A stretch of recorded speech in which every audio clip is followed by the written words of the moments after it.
Alright, before we get started, let's check out the new Gods and Gears merch. We got Charger on a keychain, we got Corner Box on a keychain, link below. Oh, but wait, there's more! We got the Gods and Gears buttons. If you're part of the Gods and Gears gang, you're totally going to want to sport one of these. So, get them while we got them. And that reminds me of my very first button I ever made. This goes back to 1992. But to hear about that, you're going to have to stick around for Late Night Inks. If I any chance, we'll take it. Read us any rules, we'll break it. We're gonna make our dreams come true. Doing it our way. Hey homies, what's up? Ryan Wynn here with another episode of Late Night Inks, and tonight we have our most special guest yet. Please allow me to introduce Madman, or Frank Einstein. Also, he has another name that was his name before it was Frank Einstein, but I don't want to spoil that if you have not read the series. So what we have here, this is an ink along. You can hit the link down below, print up an image, or if you're inking digitally, go ahead and do that, download it, drop it into whatever program you're using, and ink along at my rapid fire pace, or take your time and do it your way. Excuse me. Alright, tools I'm using tonight. For sure, we're using my favorite brush, Stinger, my Raphael 8404 size 2. The ink we are using is the Black India ink from Rapidograph. We're using the Ultra Draw style, waterproof. Not something I always use, but something I've been using a lot lately, and I really like it. So we are going to attack the contours first, and then we are going to slowly work in the other forms and details, and then finish up with our hair and all the rendering and stuff like that. So we're going to dip our brush 2/3 of the way.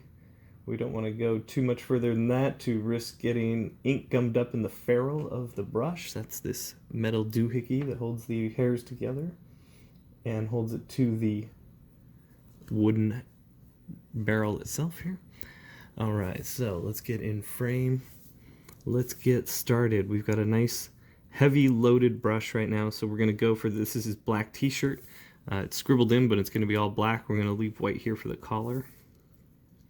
And away we go. So Madman was created by one of my favorite comic creators, a guy named Mike Allred, and with his wife Laura Allred. She handled tones, and then she does colors when the book went color. And it's a, let's see, how do we summarize it? This dude is a hitman. He dies, he comes back to life, and he has no memory of his previous life. He meets some wacky scientists, and he meets a girl that works for them, and they fall in love and go on adventures. And it's all poppy and fun looking, but that's just on the surface. It's really about existential crisis. It came out in 1990, or it started in 1990 in a one-shot that he had done, I don't know, called graphic music or something like that. You know me, I just go for my memory. I don't do full research on these things. So, and then I believe Tundra was the first one to put the book out, and I was reading it as it came out. This is around the time I was working at a comic shop after school, which I started at 12 and 13. The summer I turned 13, I started working there after school. Or, not after school in summer, but I started working there a couple times a week, and then he hired me on for a couple days a week after school, too. And so I was reading Madman as it came out, and I was really into the indie vibe, and it kind of had a retro vibe as well. I really liked the brush style. And it was something a little different than, like, all the Jim Lee kind of stuff that I was kind of getting bored with at the time.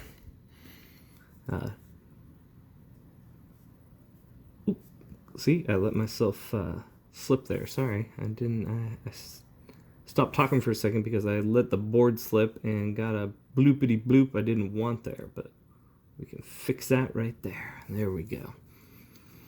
Alright, so I started reading Madman, I don't know, maybe like 14, something like that. And when I was 16, Allred was at San Diego Comic-Con. I had already been going for a couple years, and man, if you guys didn't go to the con back then or see what it was like back then, you'd be blown away at how small and how simple it was. You could get dropped off right at the front by your parents. Same building, same big convention center, but it was such a small event, and it was mostly comic books, mostly tables and tables of long boxes. And my cousin and I were gonna go, and I decided I want to make those buttons, and I made one for myself. Excuse me, I made one for my nephew or my cousin, and I made one for Mike Allred that I was going to give him. Here, I'll show it to you one more time. Where did I put it? So it was an image that I had drawn, and then I made a bunch of Xeroxes, and I colored the Xeroxes, and then we made these buttons. So it's a Xerox of my original art, but those are my original colors, colored pencil. And this was the first time I used the raw for my signature. And you can see in the light there, see all the scuffs? This thing's been packed through boxes and moves and everything. And I thought I'd lost it, and I found it recently. So this is the first time I used the raw initials. And I was pretty nervous about meeting Mike. I had read interviews with him, and he seemed like a great guy and a really nice guy. You know, he played music and made comic books, and that's what I wanted to do, and that's what I ended up doing, partially because of his inspiration. Or maybe he's to blame. I don't know. We'll find out. But anyways, yeah, I wanted to meet him, and not that he wasn't popular, but the convention wasn't that busy. So there he was at a card table hanging out with his wife Laura, and I immediately kind of had a crush on her and was like, okay, so that's what I want to do. I want a cute wife, and I want to make comic books. That's what I do. And I just, I walked up, and he saw the button immediately and commented on it. And he said, RAW, those are your initials. And I was immediately embarrassed because it just seemed weird that, like, Raw was my initials. I was not politically conservative as a kid, but, like, that just seemed like a weird word. Like, I was very, I don't know, reserved a little bit. So I was like, as soon as he said it, I was like, oh, I'm a little bit embarrassed by that being my initials. And he goes, oh, no, that's so cool. He's like, I wish those were my initials. Those are the coolest initials for an artist. And from then on, I was like, all right, I am going to be Raw, R-A-W, because those are my initials, Ryan Andrew Wynn. So I do the signature a little different now, though. The A is a star in the middle, and it sort of connects the R and the W as one unified piece. And anyways, so yeah, Mike signed my books, and he loved that they were beat up. My family's they're big book readers, and they were always looking at my comics, and they were like, oh, your comics are all dog-eared and bent, and it looks like you don't like your books, and books are our friends, and this or that. And I always felt bad about that. And then, I met Mike Allred, and he was so stoked at how beat up my Madman books were, because he knew that meant I kept rereading them. And I was like, dude, this guy's the best. I want to be just like this guy. All right. Okay, speaking of all right, this is looking all right. Hope you're doing all right on your commission. And if you have read Madman, let me know where did you start, when did you start, what was your favorite story? I think my favorite is still the original black and white 3-issue series, but I really like them all. And it's a tale that it moves through the times of Joe and Frank, and Joe's his main squeeze. And so it's really like it's an evolving story too, so it's kind of hard to judge certain eras against others. Alright, I'm dilly-dallying over this. Hey, we're making pretty good time though. Alright, we're gonna go with the I, because that's what I'm ready to try.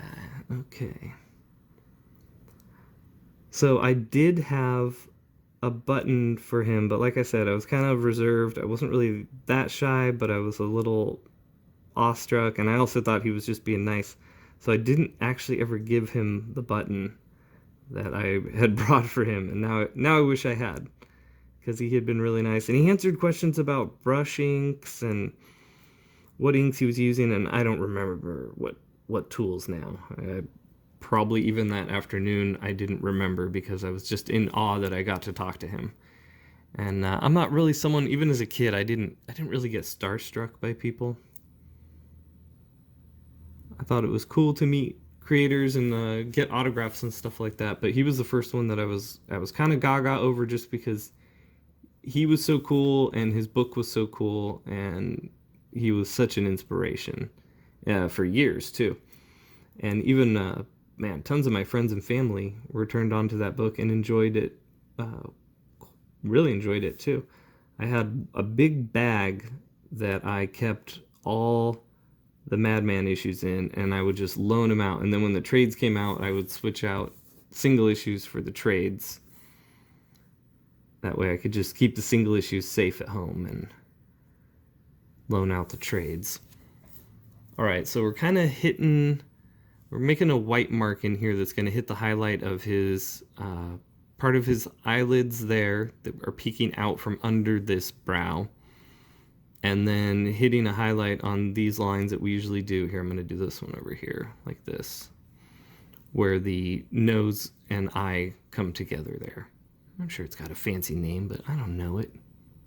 You guys know not to expect smart stuff from me. I just trace pictures and tell dumb stories. So after we met Mike, I didn't even want to continue at the con. I wanted to go home and start making comics and just start drawing. That was sort of the inspiration that he lit in me. And then actually years and years later, like 2010, I'd been in the biz for a while and wanted a break and wanted to do indie comics, which is kind of where I'm at again now. Seems to be a cycle. And I had drawn an image of Jo from the series, Madman's girlfriend, as Madman, and she was it was almost like a pinup kind of piece too. She was a little busty, a little hippie, much like the redhead in Madman. No connection. And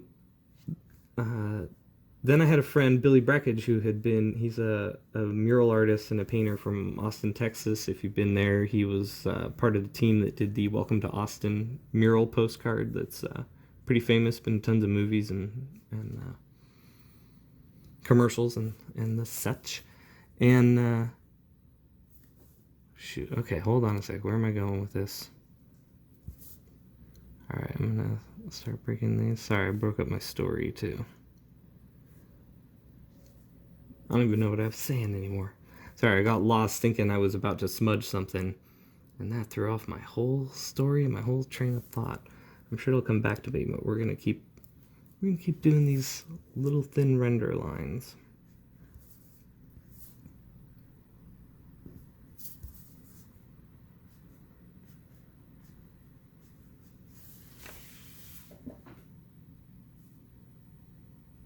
Alright, so if you guys have inked along, or if you are inking along, I wanna see what you guys have done. You can hit me up here down below, leave a comment, or you can hit me up at Twitter, Ryan Wynn, and I will showcase it in a video. Sometimes I have forgotten to do that on some weeks, and I'm trying to get better at that. I get excited about editing the video, put it together, upload it, and then I'm like, oh, I forgot to post those. So I'm trying to get better with that. And it's been really cool. We've had 4 or 5 different people all participating and joining.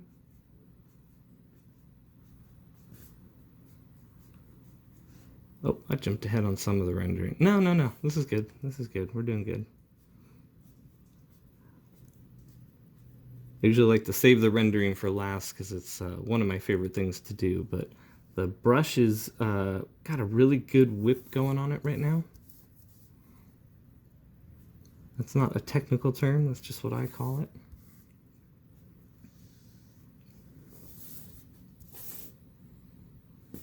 But yeah, oh, so that's what I was saying about the poster I made, the Madman poster. So I had a friend, Billy Brackage, and he wanted to do a silkscreen poster of it. And I was like, well, let's change it up. So we took off the Madman related stuff and we made it this new character, and that's what became Death Betty. And I say that like you know what I'm talking about. Some of you may know what I'm talking about, some of you may not. It was an independent comic that my friend Adam Jackman and I wrote, and he wrote, I sort of co-wrote, I did a little bit of writing, and then he would fix what I wrote, but he wrote the main stories. And it was a story about a girl that dated Death, and Death dumped her, and then she sought revenge by ruining his day job, which is ushering off people to the other side. And so it's sort of a tongue-in-cheek, not quite superhero story, because she sort of has powers, and we don't really explain how she got them yet. But she's powered up when she's trying to take down Death. And it's sort of a comedy, and it's sort of a parody of what we thought comics were doing at the time, which was creating unlikable characters that destroyed things with no remorse. And we were like, oh, okay, can we do this sort of thing on purpose? Can we make a fun, likable book where the main character isn't likable, but maybe the other characters are, but the situations are fun and funny? So it's on Comixology, $1 an issue. I'd like to get issues printed up later this year, early next year. We've got 3 issues out. I've got a 4th one that just needs to be lettered, and then that'll be ready. And I'm really excited about getting those out. So yeah, it was funny that even when I was 16, Allred inspired me. When I was 36, he inspired me to, take on creating my own indie characters and stuff, and Death Betty was born. All right, a nice heavy eyebrow in there. We always do the nice heavy eyebrows. We're doing really good on time. Really bad on keeping track on story, but really good on time. Yeah, and thank you all who join in the chat. If you are new around here, I do show up live in the chat for the premiere of the videos. And you can ask me anything about inking or Gods and Gears or life and the universe or whatever. All right, these are stitches, and it's sort of a play on his name. Frank Einstein is like Frankenstein because he was stitched back together after a horrible car accident, which he lost his memory, by a mad scientist. And they all go on, like I said, crazy adventures and stuff, time traveling, all this stuff. Big inspiration on Gods and Gears as far as just fun adventure comics and putting your characters through fairly big emotional beats, but still trying to keep it fun. That's one of the things I tried to do in Gods and Gears. In the first storyline, Time Trials, where Jimmy goes back in time and meets Eli, we learned about how they both lost family members, and sort of how both boys are dealing with that differently. And it is dark, how certain people die in the book. We don't necessarily show that stuff. It's not about being dark, but we put the characters through this stuff, and then we kind of see how do they react. All right, now I'm gonna get the brush super loaded, bro. And I don't sharpen it at all. Now, when I say sharpen the brush, that means I'm not gonna flick it here, don't worry. I flick on the inside of the ink jar and give the brush a slight twist, and it removes excess ink and then sort of sharpens the brush. I also have a scratch board on the side over by my ink jar, and I'll sometimes do a few swipes on there to remove any excess ink, so that I always have the proper amount of ammunition. All right, you do not have to fill in the black areas that fast. I've been doing this for a long time. I'm very comfortable and confident doing so. I also don't care if I mess up, so I move fast like that. You don't have to. Go ahead and outline that shadow. One thing I don't recommend doing slow fill-ins. Like, go broad and go slow, but don't scribble in. And especially, don't ever scribble with your brush. That'll twist up the bristles like crazy. Like crazy. Alright, so we've got the hair to do, and we've got to fill in that. That'll be the last thing we fill in. Alright, swig of water. Mouth is getting dry. Alright, so gonna go ahead and fill in these little ear shadows here. Bloopity bloop, bloopity bloop. There we go.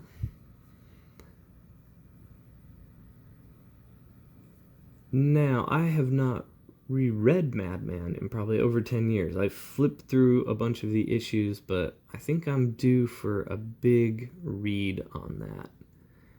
And I've got another Madman video I think I might do this week. I have a commission for Madman that, if you guys aren't too bored, let me know. You want a second Madman video this week? It's a different one. It won't be an ink along. It'll just be an inking demo. I'm thinking about using some nib and some brush on that, some Hunt 102 nib. So here we're going to do big black sort of interlocking fish without tail shapes. That's going to slowly start to represent hair. We're going to keep doing these, like I said, fish without tail shapes. And then do a flick off the end there. Just like that. So this is also one of the first ink-alongs where I have provided the original pencils. So we can see how well you do. But I also have provided a blue line that is made of these inks down below. So you can choose your own ink venture. Oh, I'm sorry, I shouldn't have said that. That was bad. But you can choose your own adventure. Okay, here's where I do, it's those same sort of fish shapes, but you can bend them and twist them.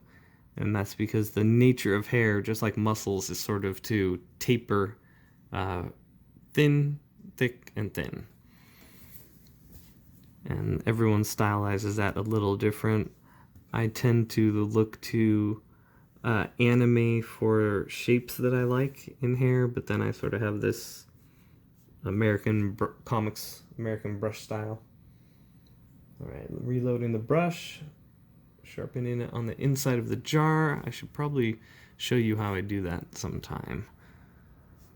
But for now, you can try to figure it out on your own. Can't show you everything at once, guys. So we're going to make sure we get this front layer, and then there's going to be secondary layer behind. That'll give our form what class? Dimension! Because we are working 2-dimension, but we want it to feel 3 dimensions. So you want there to be depth and form to this drawing. And that can be created thusly. So I actually like the way Mike Allred does his hair very much, and I would have to copy it. I could not do a facsimile, so I sort of just did my anime hairstyle thing over it. Hopefully the comic gods and goddesses forgive me. And hopefully you guys forgive, accept, and enjoy the hairdo. Alright, we gotta let that dry for a second. I'm gonna go ahead and give my brush a wash. Alright. Making good time. I wanted to make it under a half hour this week. And it looks like we might just be able to do that. So if you've not read Madman and you've just been enjoying these ink-alongs, hanging out, listening, I do recommend checking it out. I don't know if I really like reading books like this in the giant hardcover form, but they do have some beautiful hardcovers that they've made. Otherwise, I'd say check out the trades or single issues. Check out the trades if you like them and you want to collect it. Then go hunt down the single issues. And speaking of hunting, that reminds me of my book Hammerella, because I was working on some concept art for that we're going to start releasing soon. I've sort of been doing concept art, like concept paintings, almost like for a film. They look really cool. I can't wait to show them. And I was working on one with it was called Hammerella Hunting today. And if you don't know or aren't aware, you can join the Hammerella email list. We're going to be doing a crowdfunder here in the next month or so. And when you do that, we're going to send you an email that's going to ask you who you'd like to recommend that I draw and then ink on this here show. And if I choose your character, you get the original art. How about that? How about that? All right, so we are going to do our usual highlight on this hair. I'm going to go ahead and do these shadowy undersides first, the shadowy underbelly of his locks. Some more we don't want highlights to be hitting, for sure. Alright, so it's going to be black in here. I think we're going to do bleeds on that. So let's see. I'm going to start in the middle. I'm going to do like this. It's not really like a flick. It's more of like you slide your hand and then slowly flick up. You can do it any way you want. Sometimes I do much bolder, heavier lines on the hair. Sometimes I do very slick, wet looking lines on the hair. And today I'm sort of liking this little wet to dry brush effect we're getting, but it's getting a little too dry. I'm gonna go for a very slight dip, wipe off on the inside of the jar, test it out on my scratch paper, and then here we go. Elbows locked. And keep her steady. I'm going to heavy these up a little. There you go. Now we're going to go in on this side. We're going to go thin to thick on these bleeds here.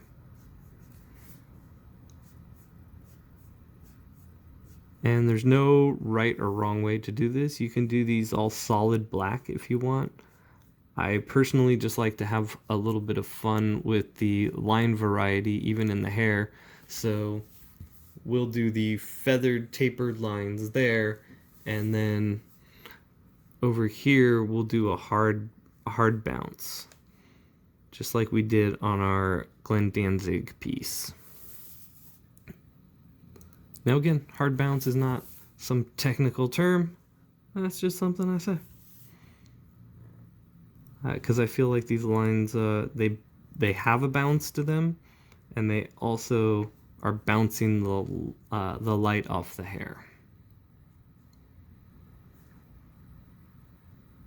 I'm gonna push that like that into that white chunk. Oh, what you hear? If you hear that noise, I just knocked a bunch of templates loose.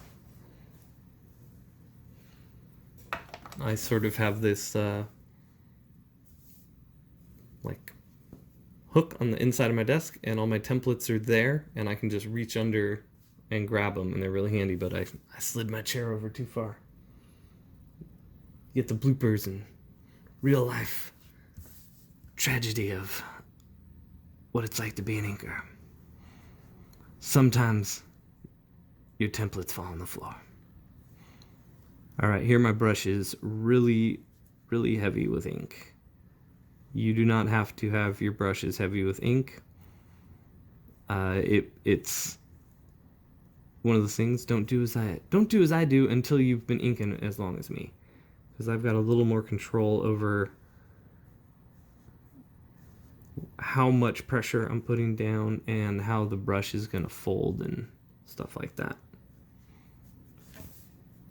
So I'm really curious to see some of you that might be brave enough to ink off the pencils.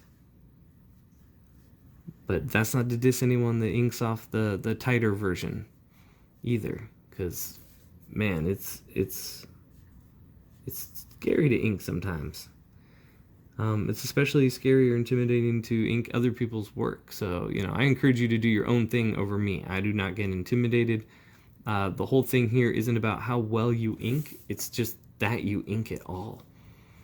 You know, that you took the step to participate and try out and be a little creative, try something new, try to, if you're already an artist, you know, yeah, it doesn't hurt to ink other people's work. It can help you become a better inker over your own stuff. I really enjoy inking other people's work because just the variety of what I get to do. But I also did that for a long time, so I don't need to be doing that too much these days. I'm trying to focus more on writing Gods and Gears and trying to figure out sort of other avenues, so other venues of creativity. All right, we're gonna let that dry. We hit the 30-minute mark. We are almost done, but I want to soften out some of these transitions. I think I might want to do some bleeds instead of keeping it a clean, hard line like that. It worked good on Glenn, but I think Frank here is we're gonna honor his creator's brushy brush style and do some extra brushy brushness on this hair.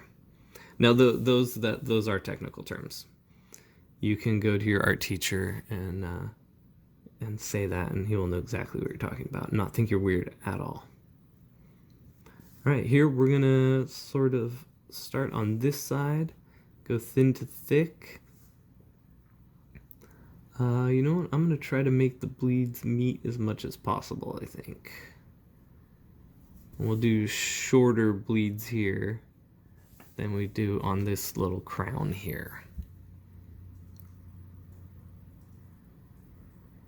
Now, if we really want to take our time, we can get all Charles Burnsy.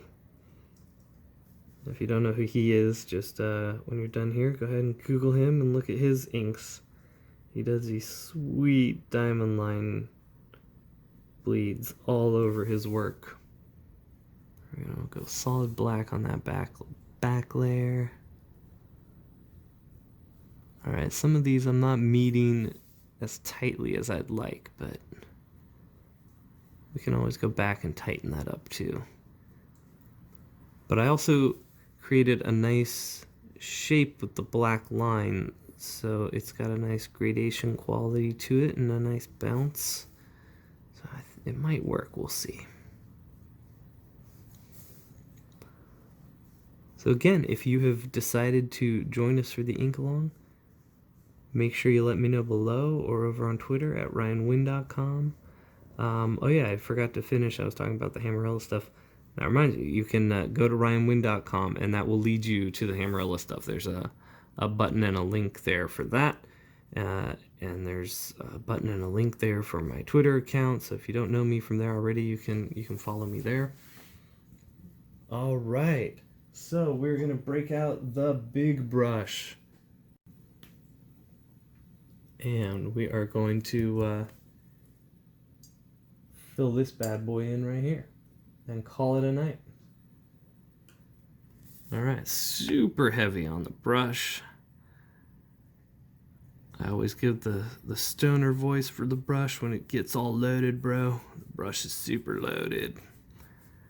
All right, careful when you fill in there. And remember, you do not have to fill in this fast with a heavy loaded brush of ink. You can take your time. I just like to move quick and clean. And try to stay in frame, Ryan. Try to stay in frame. Alright, load her up a little more here.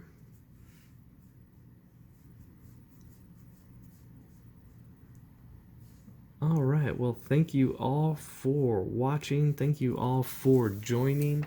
Let me know if you've decided to read Madman, and come back and comment and let us know, what you liked about it. Don't let me know if you didn't like it. I want to know that you liked it. Nah, you can always tell me the truth. Anyways, gonna go with the SIG here.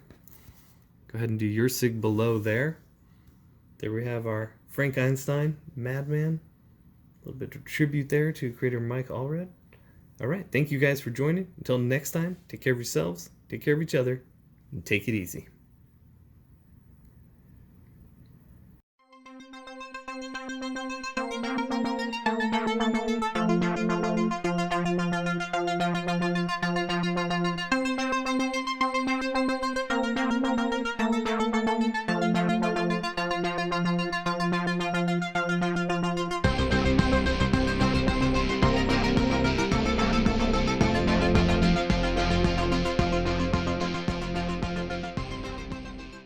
And if you haven't already, head over to alternaaccess.com and check out the book I wrote, Gods and Gears, with art by Dean Kotz and letters by Wes Loker. Issue 4 is out soon. Stupid cat.